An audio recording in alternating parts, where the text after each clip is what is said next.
says July 21st, 1873. Should we go look at it? Yes. The site of the first train robbery in the West, committed by the notorious Jesse James and his gang of outlaws. Right there. Derailed it. Can you touch that? There? Let's see. Hello.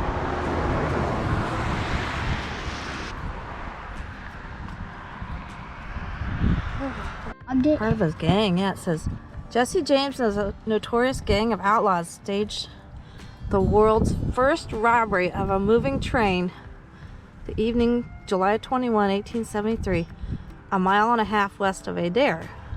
Yeah. $75,000 in gold from Cheyenne region was coming through Adair. How did he know that? Jesse sent his brother Frank James to Omaha to learn when the gold ship was reached there. Wow.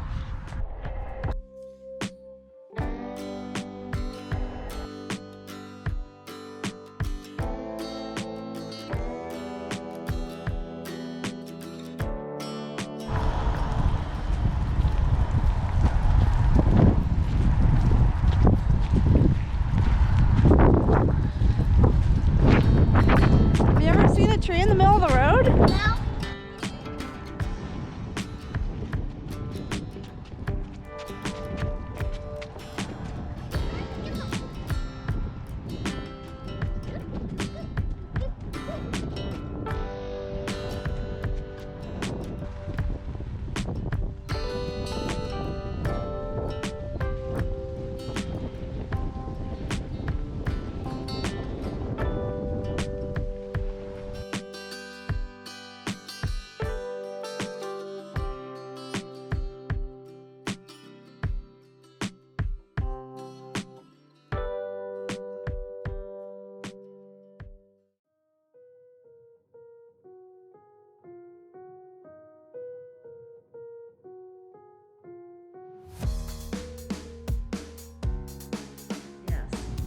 Look at that lock, Robbie. Yeah, that's from here. Well, they don't look like. Oh, there's This even a lady. The whole book is inmates. This is the end of 1939, and this is the beginning of That guy's 1940. smiling. He is my favorite because he's having such a good time. Let's bring this some light. Oh, jeez.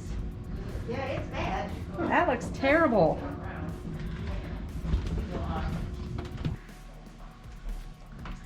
Entering the squirrel cage. That's what's fun.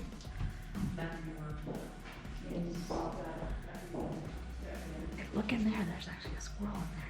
There's a squirrel. Squirrel cage.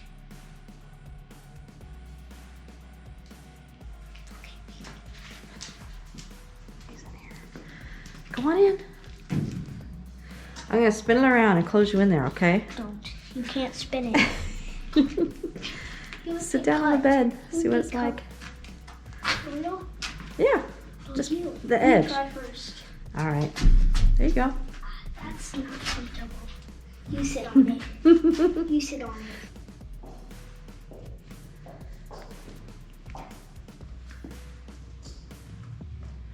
Oh wow, you can really see it here. Look.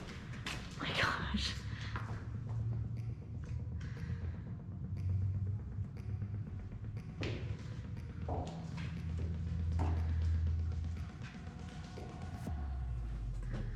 Hours. Wow.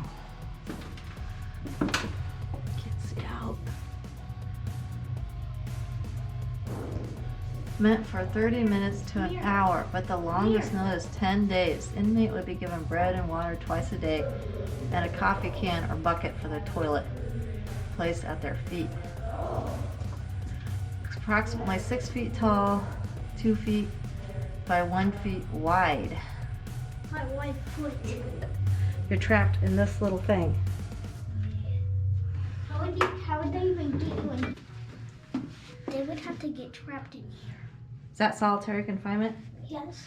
It's very tiny, isn't it? Yes.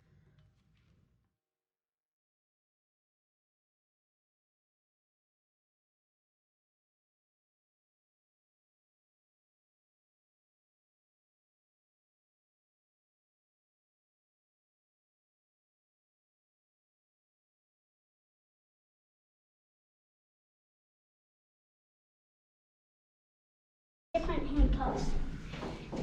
Those definitely look better than those. Which ones are cooler?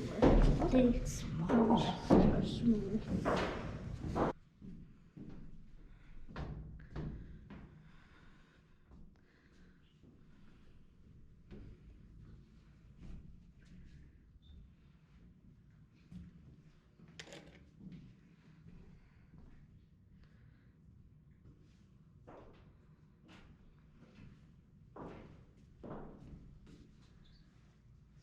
Second level.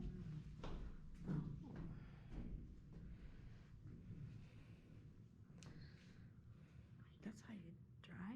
How do you wash?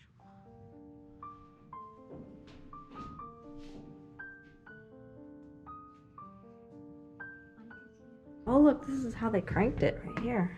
Cranked what? Let's pray how the whole thing moved. Or maybe it was just for the door. It moved somehow. It says the apartment.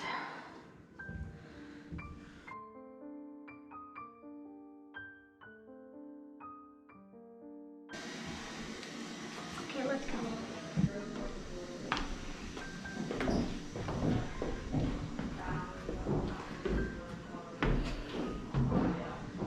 Violent criminals could be housed in this section. It could also be used for isolation from 60 to 69 because this area is closed off from the rest of the cell block.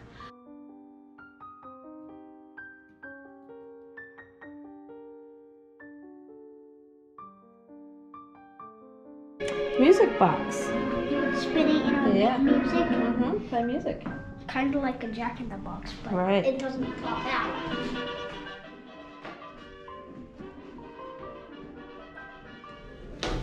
Did you find anything here to be creepy? No. I didn't either. This shows you how it works. This is why they call it a squirrel cage. It spun. That'd be cool if you could charge it and it spun. But you can't. Right. That's pretty amazing, huh?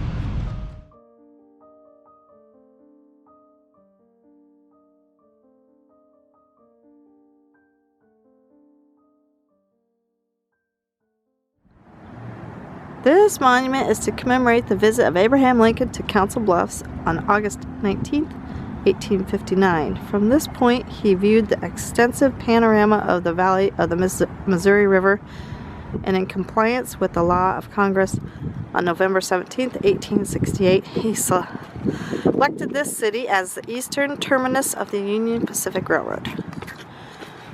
Oh. Whoa, this is really high up.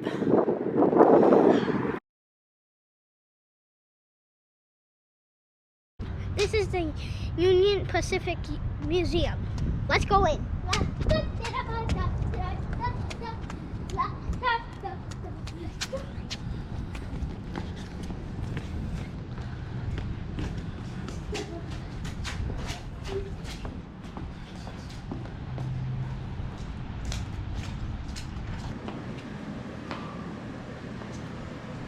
Okay.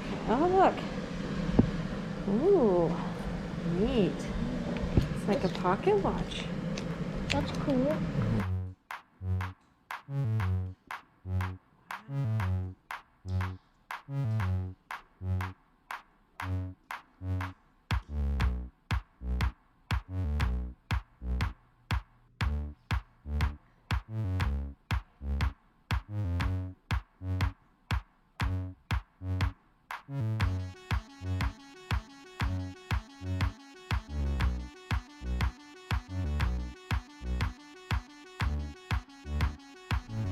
steel rail is surprisingly flexible in long lengths.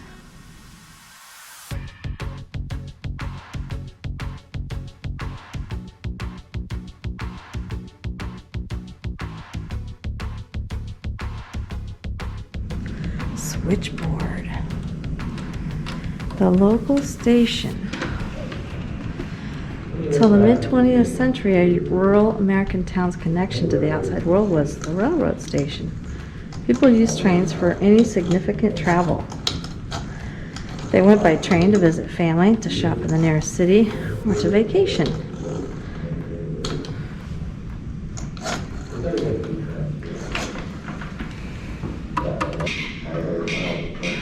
What do you think all these were for? I guess they had to have these to protect it from train robberies like Jesse James, huh? Yeah. Hey, you just showed everyone. Look at all of these cool pistols. Law and order on the railroad.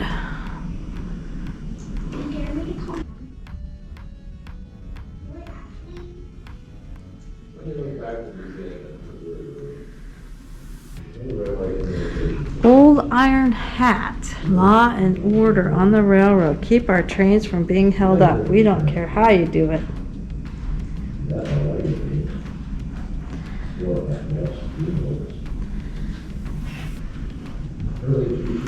Outlaws and special agents. One of the most notorious gangs was the Wild Bunch, headed by Butch Cassidy and the Sundance Kid. Look at those handcuffs. No, those aren't handcuffs, those are shackles. What are those? Thumb cuffs. Thumb cuffs is right. Weapons taken from Thumb cuffs? criminals. Thumb cuffs? A watch guard. It's a horsehair watch guard. I don't know. Are these things that they stole from the bad guys? Oh, look, here's Jesse James. Where is he? This one, well, that one's Frank James. Where's Jesse James? Well, I don't know. Follow me. It's 20th century crime detection kit. What is that? The Conti glow powder was used to mark items like money that and then could be traced back to the thief. The black light would cause the pigment in the powder to glow, pointing a finger at the perpetrator. Okay. Interesting. Or at best, steamboats. Everything to be created with labor scarce and high. We can all look back at one of the work we I would like one I would like one with the chain. had more problems. Let's go like that. Like that. The fight against the snow. Check this out.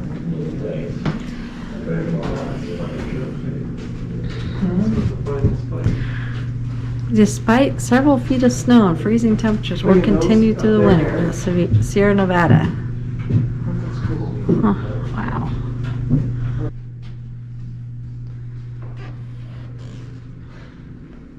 Wait, what is that? The Dale Creek Bridge. Pushing west through Wyoming was exhausting and treacherous.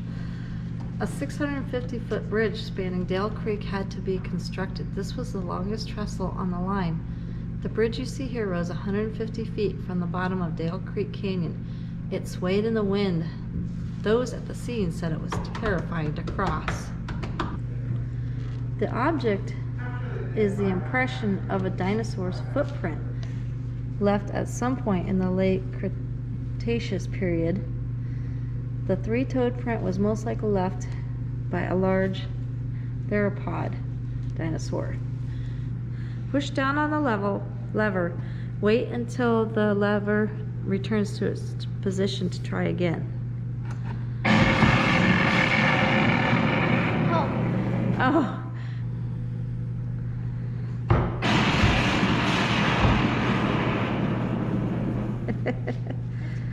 Uninvited. This Indian territory. The Sioux and the Cheyenne.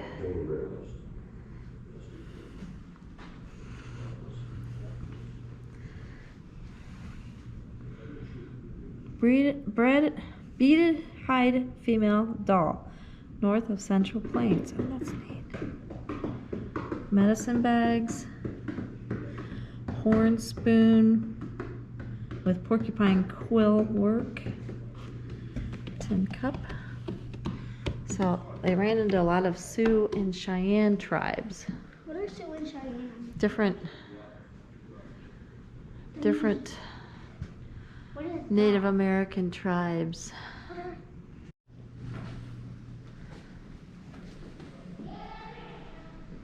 Pony Express. I wonder if they ran into Mary and Laura. That'd be cool. Yeah. Do you think they did? Yep.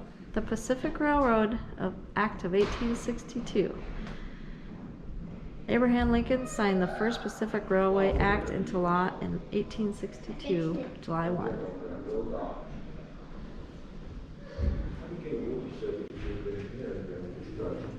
That's what they Covered wagon. Wow.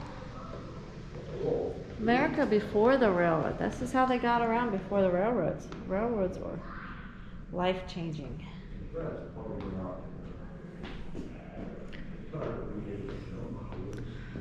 I want to see the Lincoln car. Oh, is that it? There it is.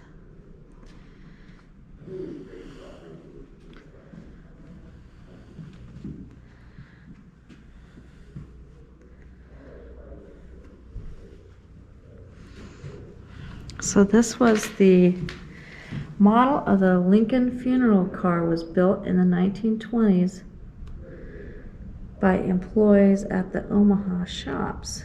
This is the model of the car. This is how they transported President Abraham Lincoln's body back home to Illinois, Springfield. That'd be cool if this was the real train. Oh yeah. No. Wilkes Booth, he's the one, John Wilkes Booth used one-shot caliber Derringer to kill President Lincoln. Similar to this weapon, just a tiny little thing. Relics from the Lincoln funeral car. All are the Union Pacific collection pieces of original molding, upholstery from the car interior, and furnishings. Paperweight made of wood taken from the car. 3 balls of lead shot, which served as weights, have been removed.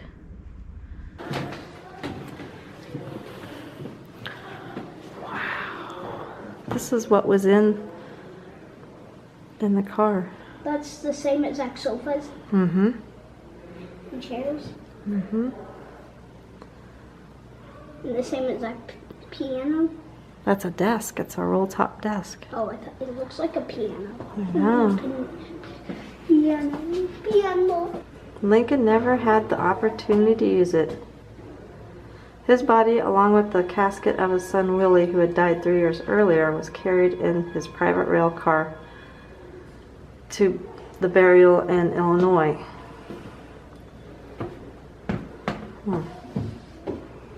After removing the furnishings, Union Pacific sold the car in 1903. It was eventually put on exhibit in Minneapolis, where it was completely destroyed by fire in 1911. Union Pacific removed the art panels and silver displayed here before the car was sold. The history of the car's furnishings is less clear, but it is known that the couch, chair, and desk were on the car in 1868.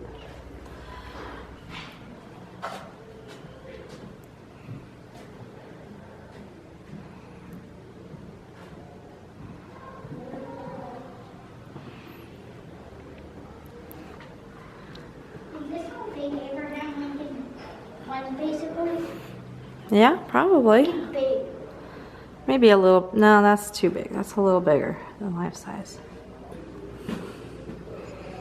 Chair from the Law Office of Lincoln.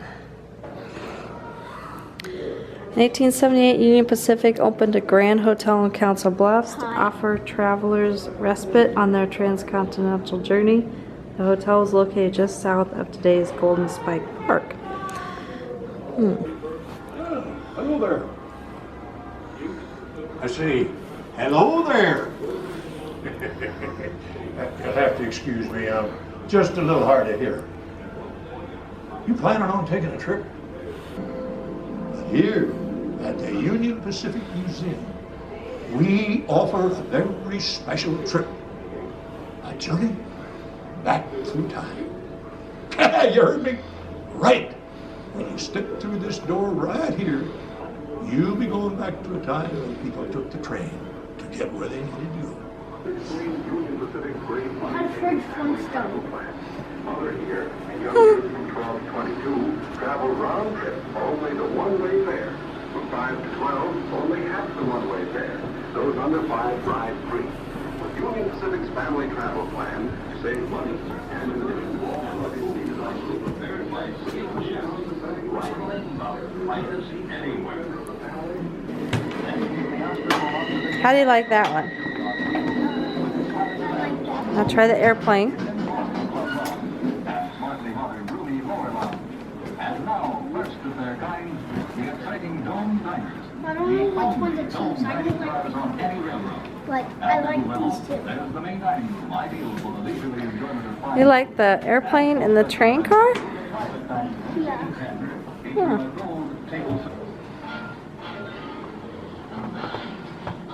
Little zip.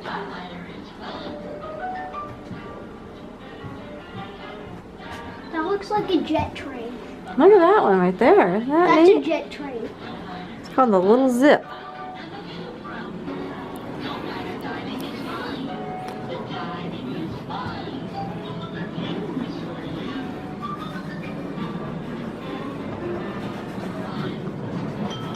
Let's go to the dining car then. Let's go. People have been skiing a long, long time. Look, Grabby, look. Look at the lifts here. That's probably from like 100 years ago. 75.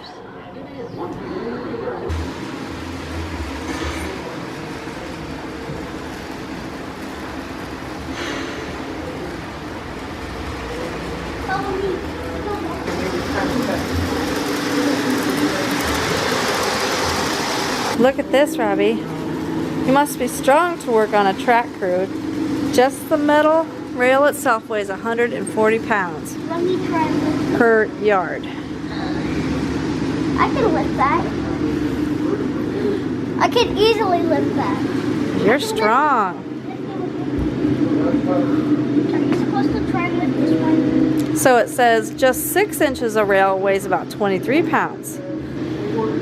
That one is 140 pounds. Wait, are they asking us to try and lift it? Just a little one.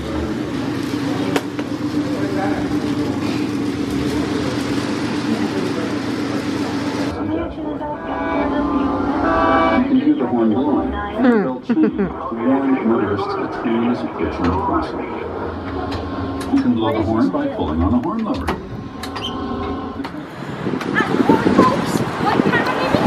So we finished at the Union Pacific Museum. What did you think of that, Robbie? I like it. Did you like it? Don't even look at its face. Are you gonna look in the eyes? No. Are you looking at its eyes?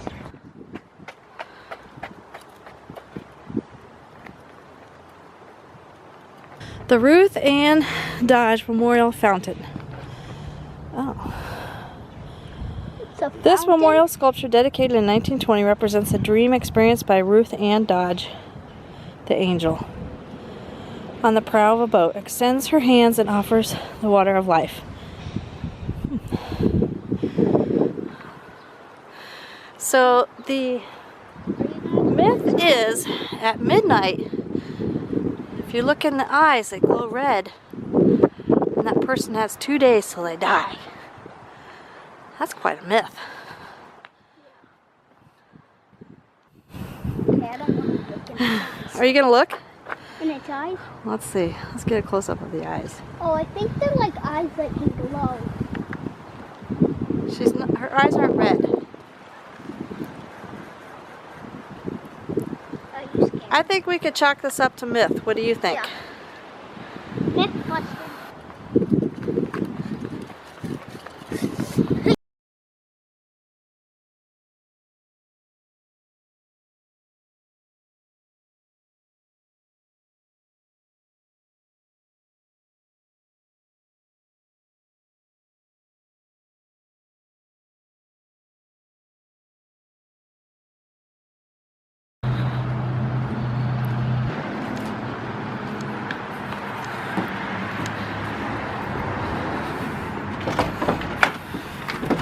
hello, folks. Come Hi. on in. Welcome.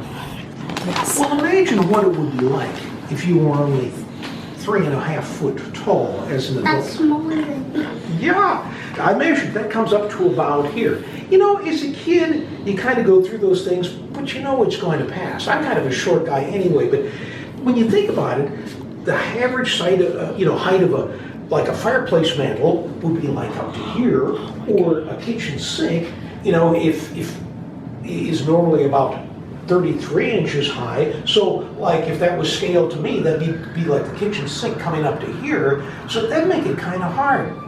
Well, this couple, the two people who lived here were a married couple, Sean and Inez Bregant, and they were only 42 inches and 45 inches tall, respectively. So that'd be about like right in here. That's the picture over the fireplace mantle. And they were vaudeville entertainers, and they did pretty well. They made some decent money. So after they retired from show business, they came back to Council Bluffs and decided to have a house built to their scale. I think they were tired of having to reach up for things. And so the whole house is small. It's only 700 square foot, and most things are made for their height. Note how short the fireplace mantle is, how short the chairs are, and the little places by the fireplace. Now sometimes people come in and they're surprised, well, how come the door's normal height and things? They were the only little people in town, so all of their friends were normal height. This is a picture of them entertaining their boss when they worked at the Woodward Candy Factory. They had a lot of guests, so you needed to have a house that was for people normal height and people of their height. Property. So most of the furnishings and things were taken out, and so now when the lady next door passed away, Preserve Council Bluffs acquired the house. But that's kind of unique. We're unaware of any other house like this in the United States where it was built specifically to this scale for that purpose. So Preserve Council Bluffs went in and tried to restore it as best they could. I mean, things like the fireplace, that's all original, but a lot of the furnishings, we had to kind of track down and find. Went to a lot of work to try and find like the original wallpaper colors and things like that by peeling it off and drilling that stuff. But we don't really use it for anything except just as a museum. Now, after the Bregants retired from show business, they got a job with the Woodward Candy Factory. There was a big candy factory in downtown Council Bluffs at that time. Apologize for the darkness in here. We're looking for the right type of chandelier. We haven't found it yet. So this was downtown where there's a little strip shopping center there today. But a pretty big factory. And in fact, it was the biggest candy factory all from Chicago all the way until you got to Ghirardelli out in San Francisco.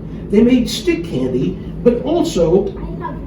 You got those? Yeah, those aren't from them. We bought those somewhere else, but those are more modern stick candies. But that would be the kind of thing they made. I still haven't finished it. It's from last Christmas. That was a huge one, You're isn't getting it? the good out of that, yeah. They also made chocolates and things. They invented the flavor of butterbrickle. Not butterbrickle ice cream. That was in Omaha. So Woodward invented the butterbrickle flavor, and the Blackstone Hotel. You might want to check out the bathroom in there and how and those are the original fixtures, all made just right for their style. Now, This is a tiny little bedroom, isn't it? That's tiny. Go look at it. Go sit in it. You'll get stuck. Oh my gosh, it is. It's tiny. Robbie, come here and look. Is that the right size sink for you? No. It's still too small, isn't it? This bathtub's too small for you. What's in here? Oh, that's what's in there. What is it? I feel like It's that's like a medicine cabinet. I feel like that's miniature toilet paper. It's not. But it feels like The toilet looks regular sized. but it's not. Oh, it isn't. It is low, isn't it?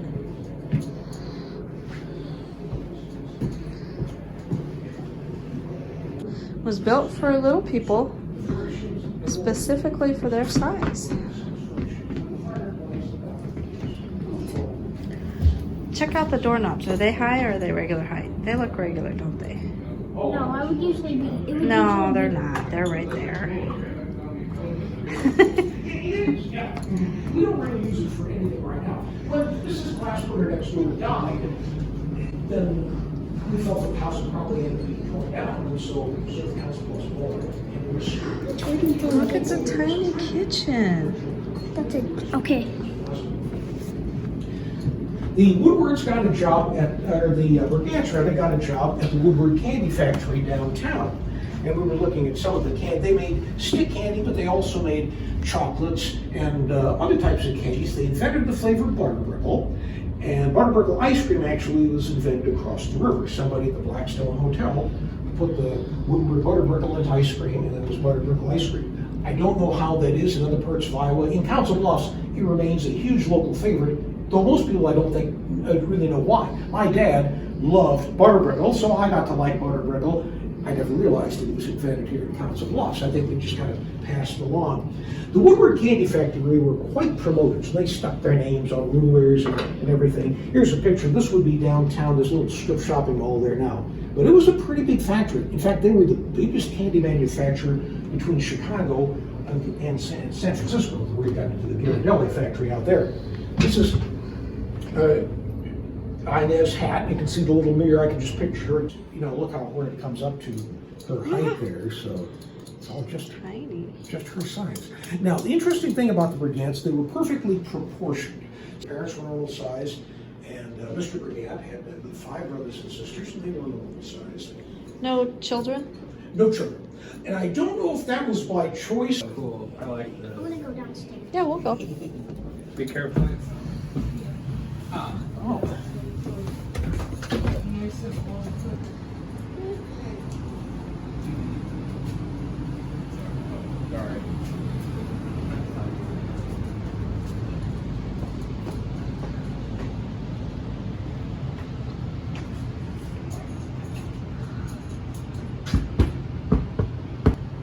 My grandpa's basement isn't like this at all. No.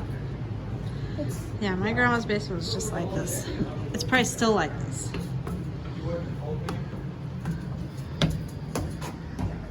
Oh, that's so Oh, gosh. Yeah, if you wouldn't have told me. Is that here when it was rental?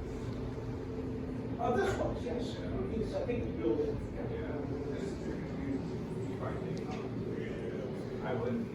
If it was a rental, I probably would have. Oh, yeah. How was it? Everything in there kind of little? We just saw the historic Bregant House built for little people. What did you think of their house? good. Good. Was it cool? Good. Good. They have little fixtures and little fireplace and little sinks. Yes. Yeah.